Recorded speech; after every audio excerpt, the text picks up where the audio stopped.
সাত সকালে পৃথক দুটি দুর্ঘটনায় মর্মান্তিক মৃত্যু 4 জনের। 4 চাকা গাড়ির ধাক্কায় দুমড়ে গেল অটো, কোথাও দুর্ঘটনার কবলে যাত্রীবাহী বাস। অঞ্জলি সিল্ক এখন আমাদের দুটি শোরুম হাবড়া ও বনগাঁতে। চৈত্র সেল উপলক্ষে দুটি শোরুমেই কেনাকাটার উপর রয়েছে 5 to 50% ডিসকাউন্ট। ফোন 7044447885। যাত্রীবাহী বাসের সাথে ট্রাকের মুখোমুখি সংঘর্ষ, অপরদিকে যাত্রীবাহী অটোর সাথে 4 চাকা গাড়ির মুখোমুখি সংঘর্ষ। সাত সকালে পৃথক দুটি পথ দুর্ঘটনায় 4 জনের মর্মান্তিক মৃত্যু। খবর পেয়ে ঘটনাস্থলে পৌঁছায় পুলিশ, মৃতদেহ উদ্ধার করে পাঠানো হয় ময়নাতদন্তে। ঘটনা সূত্রে জানা যায়, মুর্শিদাবাদের ফারাক্কার বল্লভপুর 12 নম্বর জাতীয় সড়কে মালদা থেকে কলকাতাগামী একটি যাত্রীবাহী বাসের সাথে বিপরীত দিক থেকে আসা একটি ফল বোঝাই ট্রাকের মুখোমুখি সংঘর্ষ হয়। জানা যায়, ওই সংঘর্ষে গুরুতরভাবে আহত হয় 2 জন। ঘটনায় যাত্রীবাহী বাসের সামনের অংশ একেবারে দুমড়ে মুচড়ে যায়। খবর পেয়ে ঘটনাস্থলে এসে পৌঁছায় ফারাক্কা থানার পুলিশ। আহতদের উদ্ধার করে নিয়ে যাওয়া হয় বল্লভপুর হাসপাতালে।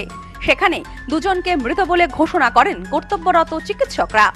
ট্রাকে থাকা অপর এক আহত যাত্রীকে প্রাথমিক চিকিৎসার পর ছেড়ে দেওয়া হয় হাসপাতাল থেকে।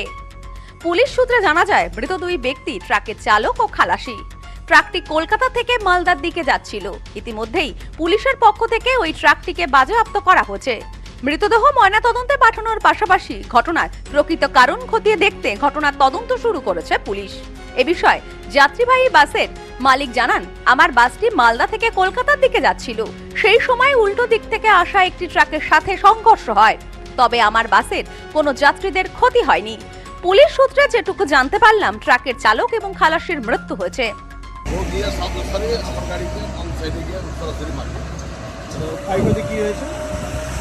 আমার সামনের পজিশনে ক্ষতি হয়েছে, কোনো আমার স্টাফ কিংবা আমার প্যাসেঞ্জারের কোনো ক্ষতি হয়নি।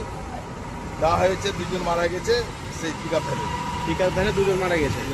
তাদের বাড়ি কোথায় কিছু জানা গেছে আমার। অপরদিকে আজ 7 সকালে কলকাতা বাসন্তী হাইওয়েতে মিনাখা গ্রাম পঞ্চায়েত অফিস সংলগ্ন এলাকায় ঘটে যায় ভয়াবহ পথ দুর্ঘটনা। জানা যায়, একটি যাত্রীবাহী অটোর সাথে মুখোমুখি সংঘর্ষ হয় একটি 4 চাকা গাড়ির। চিৎকার চেঁচামেচির শব্দ শুনে ঘটনাস্থলে পৌঁছায় স্থানীয় বাসিন্দারা। খবর দেওয়া হয় স্থানীয় বাসিন্দা এবং পুলিশের সহযোগিতায় আহতদের উদ্ধার করে নিয়ে যাওয়া হয় নিকটবর্তী স্বাস্থ্য কেন্দ্রে। সেখানে কর্তব্যরত চিকিৎসকরা 2 জনকে মৃত বলে ঘোষণা করেন। আহতরা বর্তমানে হাসপাতালে চিকিৎসাধীন। মৃতদেহ উদ্ধার করে ময়নাতদন্তে পাঠিয়েছে পুলিশ।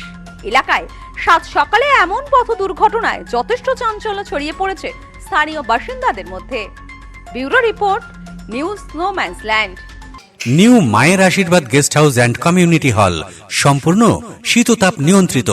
পাবেন অত্যাধুনিক এবং আন্তরিক পরিষেবা, যেখানে রয়েছে একসাথে 250 জনের অনুষ্ঠানের জায়গা, প্রশস্ত এরিয়া, 3টি রাস্তা সহ পার্কিং এর সুব্যবস্থা, অতিথিদের থাকবার জন্য পৃথক ঘরের ব্যবস্থা। বিয়ে সহ যে কোনো অনুষ্ঠানের বুকিং শুরু হয়ে গেছে। এখন বুকিং এর উপর রয়েছে 5% ডিসকাউন্ট। নিউ মায়ের আশীর্বাদ guest house and community hall, বাটামোড়, town মার্কেটের পিছনে। ফোন 9932389693 এবং 9153032873। আপনার আভিজাত্য নিউ মায়ের আশীর্বাদ guest house and community hall.